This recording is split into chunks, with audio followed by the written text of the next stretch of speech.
Happy Monday, everyone. Happy, beautiful Monday. If you're wondering why you can hear two behind me, we've got a little sister for Sierra Leone, and her name is Zara. I'm convinced she's not a full-bred Rottweiler because let me tell you, she's like a whippet, but she's so beautiful. Naughty, but she's lovely. But anyway, I have good news. For those of you that know, and I know I always start off the videos like that, but it is what it is. For those of you that know how much I have wanted my son to be down here with me. And for years I was trying to convince him, well, trying not to just convince him, try to show him the truth about Los Angeles in all things, you know.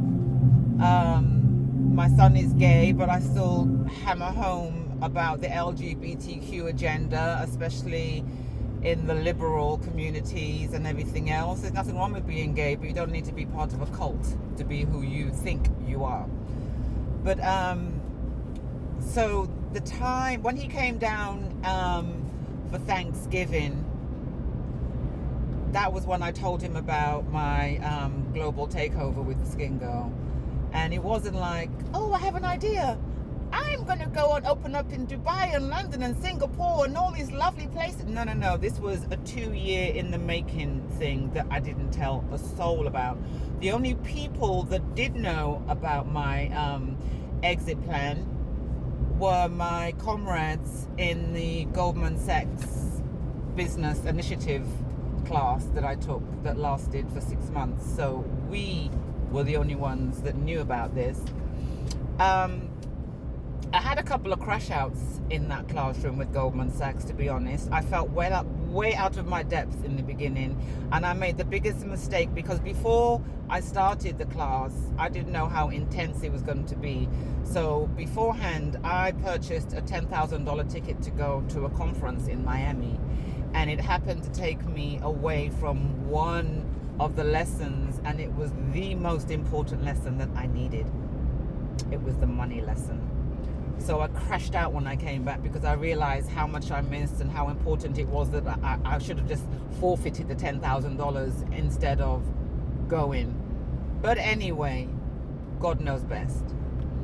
I also felt out of depth because there were multi-millionaires in my class, and there's me with, I made $350,000 this year. You know, but then after I crashed out on that one, when I say crashed out, I don't mean being mean. I mean, I cried. I felt out of my depth. And I remember when Peggy and Juan, God bless you, Juan, Peggy and Juan pulled me aside and they said, just because that person might be worth X amount of $1 million, it doesn't mean that they have that in their pocket. They might be more in debt. Because I did everything for my business out of pocket. Not a single bank, not a single institution, not a single friend helped me get here. But two dear people helped me keep afloat while I was pouring everything I had in. I have to always big up my bestie John, and I always have to big up my godfather Keith. Always. They have never let me down yet. Sometimes I know their faith in me was wavering, but they kept with it, and now I'm producing my fruits. And I'm saying all this to say this before I lose my thought. My son flip. I've got to go back to the house because I said I was going to bring his... Oh, I've got to go back. Sorry. My son is here in Louisiana. My son just drove 2 days to come to Louisiana. He packed up everything, and the reason he came was because when I broke it down to him Thanksgiving when he came about my plan to open in London, which actually opens, come on, fuck,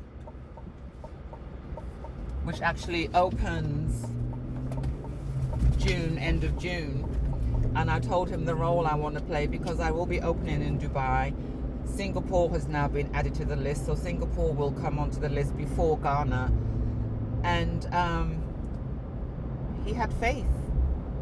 Obviously, he has seen all his life the fruits that I am able to produce. So he had faith.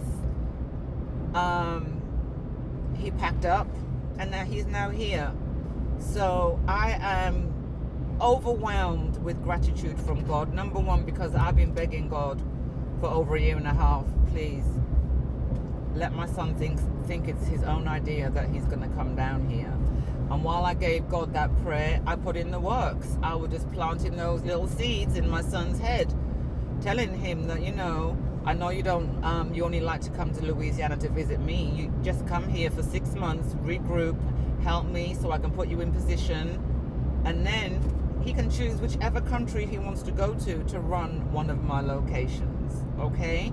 And that's how we're doing it now. We're not going to talk about family wealth and talk about generational wealth anymore. We're actually going to do it. Okay? I'm sick of everybody, including myself sometimes, not acting like the memes that we post. But yeah, I'm so happy.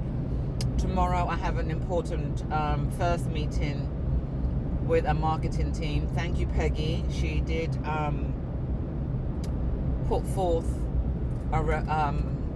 a suggestion for my call to action for my please help. And I'm so happy to find out that the people that she's put me onto are also alumni of Goldman Sachs. So I'm feeling good. I am feeling so good. I'm only focusing on the good, and who wants to be around me can be around me, but you're not going to come around me with no BS. Okay? Like I had to say to my dear friend and my dear sister, we are not going to name no names because everything has been what you see is what you get. You never have to think about me once I call you my friend. Now, it'd be very, very good if I could have the same feeling. Okay? Authenticity. We all have scars of life. We've all done BS. We've all repented, hopefully. Just move forward in your authenticity, darlings. But anyway, yes, I'm very, very happy. I had to turn around because I forgot my to pick up something that I promised I would drop off to somebody on the way. Get up there and stop it. And then I'll zoom back around. But at least now I've got time to finish my Emma podcast. Go make someone smile today because it's absolutely free. Don't be one of the stupid ones and stay your authentic self, even with your war wounds and all.